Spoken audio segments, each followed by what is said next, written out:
ਸਾਡੇ प्रदेश के सैकटरी सुखपाल सरान जी, मेरे नाल दोनों जिला प्रधान साडे बठिंडा शहरी तो विनोद कुमार मिंटा जी, साडे देहाती तो भारत भूषण जी, साडे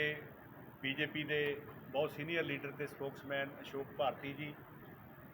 उन्हां दे नाल साडे जिले के general secretary Amesh ji major ji, साडे विच साडे बठिंडा विधान सभा हल्के तो जिन्हां ने चोण लड़ी है राज नंबरदार जी, और बहुत ही सत्कारयोग जिन्होंने असीं जी आया भी कहने आ, जिन्हों ने पिछले दिनी भारतीय जनता पार्टी के विच श्रोमणी अकाली दल छड्ड के ज्वाइन किया है, श्री स्वरूप चंद सिंगला जी,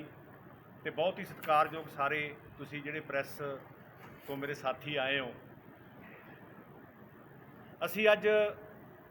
उस लड़ी के तहत साडी जो केंद्र की सरकार है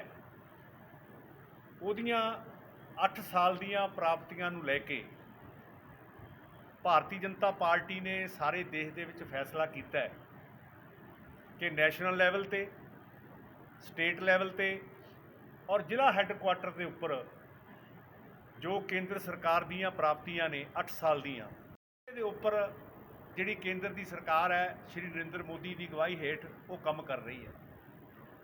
असीं किसी भी वर्ग की गल कर लीए, चाहे वो सिख धर्म होवे, चाहे वो किसानां दी गल होवे,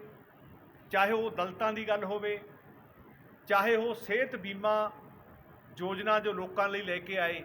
उहदी गल होवे, चाहे प्रधानमंत्री आवास योजना की गल होवे, चाहे उज्जवल योजना की गल होवे, चाहे सारा देश जिथे नैशनल हाईवे दे नाल सारे देश नूं शहरां नूं जोड़िया गया है, तो सारा देश भी फाटक रहत कर दिता गया है, तो चाहे गरीब कल्याण अन्न योजना की गल होवे, चाहे करोना काल दे विच साडे देश के प्रधानमंत्री जी की मजबूत अगवाई हेठ जिथे इस संकट के विचों देश नूं कढ़िया गया है जां देश के लोगों नूं इस बीमारी तो बचाउण लई उपराला किया गया, चंगी अगवाई की गई, वो सारियां गल्लां नूं लैके असीं तुहाडे सामने तुहाडे जरिए असीं देशवासियों नूं दसना चाहुंदे आ कि 8 सालां दे विच ये केंद्र की सरकार नरेंद्र मोदी की अगवाई हेठ उन्हें काम किए जिहड़े कांग्रेस 70 सालों के नहीं कर सकी। जे अज इन 8 सालों के चाहे वह कोई भी वर्ग है, हर वर्ग की तरक्की हुई है, हर वर्ग नूं उहदी बनदी सहूलत का जिहड़ा लाभ है वो अखीर गरीब तो गरीब व्यक्ति है जिहड़ा अंतिम रेखा के उपर बैठा है, उन्होंने उस सरकार की हर योजना का लाभ मिले। इस करके मैं कहना कि जिथे असी सिख धर्म की गल करते हैं, केंद्र दे विच श्री नरेंद्र मोदी की अगवाई हेठ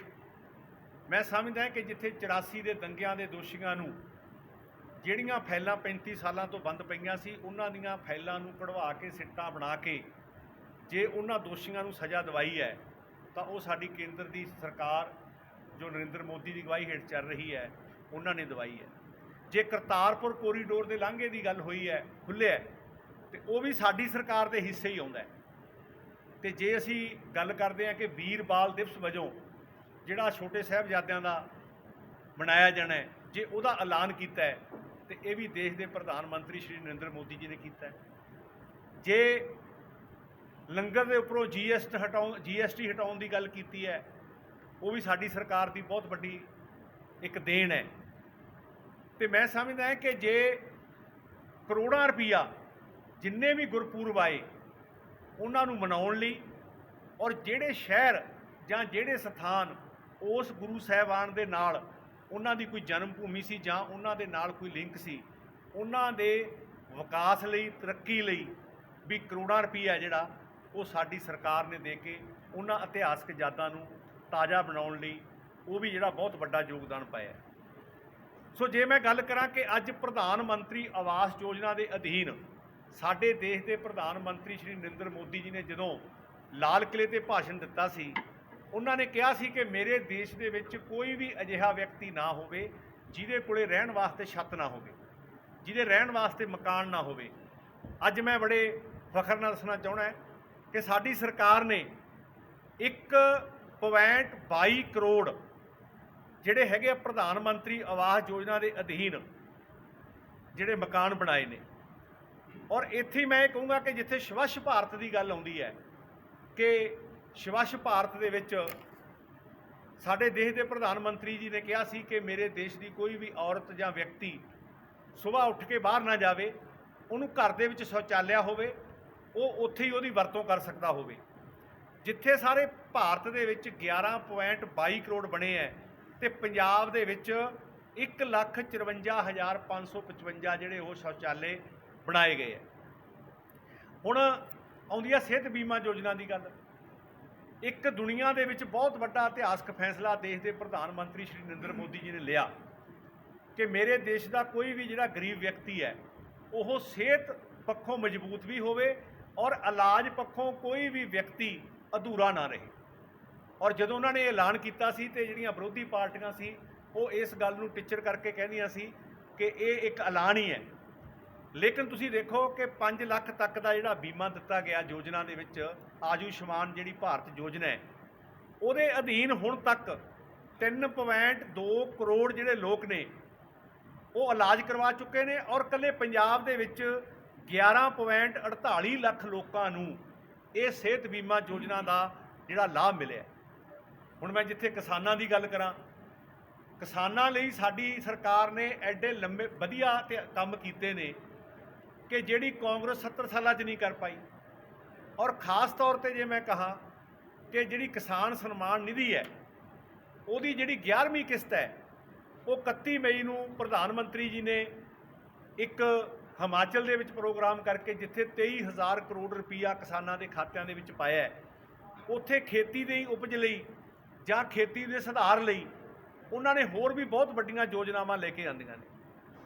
ਸੋ ਇਸ ਕਰਕੇ ਅੱਜ ਜਿੱਥੇ ਇਹਨਾਂ ਯੋਜਨਾਵਾਂ ਦਾ ਲਾਭ ਲੋਕਾਂ ਨੂੰ ਮਿਲ ਰਿਹਾ ਹੈ ਔਰ ਦੂਜੇ ਇਹਦੇ ਵਿੱਚ ਮੈਂ ਸਮਝਦਾ ਕਿ ਜਿਹੜੀ ਕਰਪਸ਼ਨ ਹੈ ਉਹ ਵੀ ਖਤਮ ਹੋਈ ਹੈ। ਉਹ ਕਿਸ ਤਰ੍ਹਾਂ ਹੋਈ ਹੈ ਕਿ ਕਿਸੇ ਸਮੇਂ ਕਾਂਗਰਸ ਦਾ ਪ੍ਰਧਾਨ ਮੰਤਰੀ ਕਹਿੰਦਾ ਸੀ ਕਿ ਕੇਂਦਰ ਦੇ ਵਿੱਚੋਂ 1 ਰੁਪਈਆ ਚੱਲਦਾ ਹੈ ਔਰ 85 ਪੈਸੇ ਰਾਹ ਦੇ ਵਿੱਚ ਖਤਮ ਹੋ ਜਾਂਦੇ ਆ, 15 ਪੈਸੇ ਹੀ ਜਿਹੜਾ ਲਾਭਪਾਤਰੀ ਆ ਉਹਦੇ ਕੋਲੇ ਪਹੁੰਚਦੇ ਆ। ਲੇਕਿਨ ਇਹ ਜਿਹੜੀ ਮੋਦੀ ਸਾਹਿਬ ਨੇ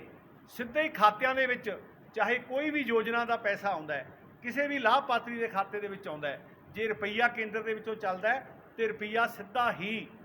ਉਹਦੇ ਖਾਤੇ ਦੇ ਵਿੱਚ ਆਉਂਦਾ ਹੈ। ਸੋ ਇਸ ਕਰਕੇ ਇਹ ਵੀ ਬਹੁਤ ਵੱਡਾ ਇੱਕ ਇਤਿਹਾਸਕ ਫੈਸਲਾ ਹੈ ਜਿਹੜਾ ਸਾਡੀ ਸਰਕਾਰ ਨੇ ਕਰਪਸ਼ਨ ਨੂੰ ਦੂਰ ਕਰਨ ਲਈ, ਜਾਂ ਜਿਹੜੇ ਰਾਹ ਦੇ ਵਿੱਚ ਅਫਸਰ ਜਾਂ ਵਿਚੋਲੇ ਛਕ ਜਾਂਦੇ ਸੀ ਉਹ ਸਾਰੀ ਗੱਲ ਹੈ ਜਿਹੜੀ ਉਹਨਾਂ ਨੇ ਇਹ ਵੀ ਦੂਰ ਕਰ ਦਿੱਤੀ ਹੈ। ਸੋ ਇਸ ਕਰਕੇ ਜਿਹੜੀਆਂ ਕੇਂਦਰ ਸਰਕਾਰ ਵੱਲੋਂ ਸਾਰੀਆਂ ਸਕੀਮਾਂ ਚਲਾਈਆਂ ਜਾਂਦੀਆਂ, ਇਹਨਾਂ ਸਕੀਮਾਂ ਦਾ ਲਾਭ ਉਸ ਲਾਭਪਾਤਰੀ ਤੱਕ ਪਹੁੰਚੇ ਜਿੱਥੇ ਸਰਕਾਰ ਦਾ ਉਪਰਾਲਾ ਹੈ, ਉੱਥੇ ਭਾਰਤੀ ਜਨਤਾ ਪਾਰਟੀ ਦੇ ਵਰਕਰ ਵੀ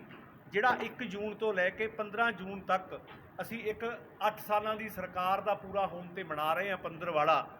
ਉਹਦੇ ਤਹਿਤ ਸਾਡੇ ਭਾਰਤੀ ਜਨਤਾ ਪਾਰਟੀ ਦੇ ਜਿਹੜੇ ਵਰਕਰ ਨੇ ਉਹ ਵੀ ਇਹਦੇ ਵਿੱਚ ਜਾ ਕੇ ਉਹਨਾਂ ਲਾਭਪਾਤਰੀਆਂ ਤੱਕ ਅਪਰੋਚ ਕਰ ਰਹੇ ਨੇ, ਉਹਨਾਂ ਲਾਭਪਾਤਰੀਆਂ ਤੋਂ ਪਤਾ ਕਰ ਰਹੇ ਨੇ ਕਿ ਤੁਹਾਨੂੰ ਜਿਹੜੀ ਕੇਂਦਰ ਦੀ ਯੋਜਨਾ ਹੈ ਉਹਦਾ ਲਾਭ ਮਿਲ ਰਿਹਾ, ਉਹਨਾਂ ਨੂੰ ਮਿਲਿਆ ਜਾ ਰਿਹਾ, ਉਹਨਾਂ ਦੇ ਨਾਲ ਗੱਲਬਾਤ ਕੀਤੀ ਜਾ ਰਹੀ ਹੈ। ਸੋ ਇਸ ਕਰਕੇ ਅੱਜ ਅਸੀਂ 8 ਸਾਲ ਪੂਰੇ ਹੋਣ ਸਰਕਾਰ ਤੇ ਜਿਹੜਾ ਹੈਗਾ ਉਹ ਸਾਰਾ ਲੋਕਾਂ ਨੂੰ ਦੱਸਣਾ ਚਾਹੁੰਦੇ ਹਾਂ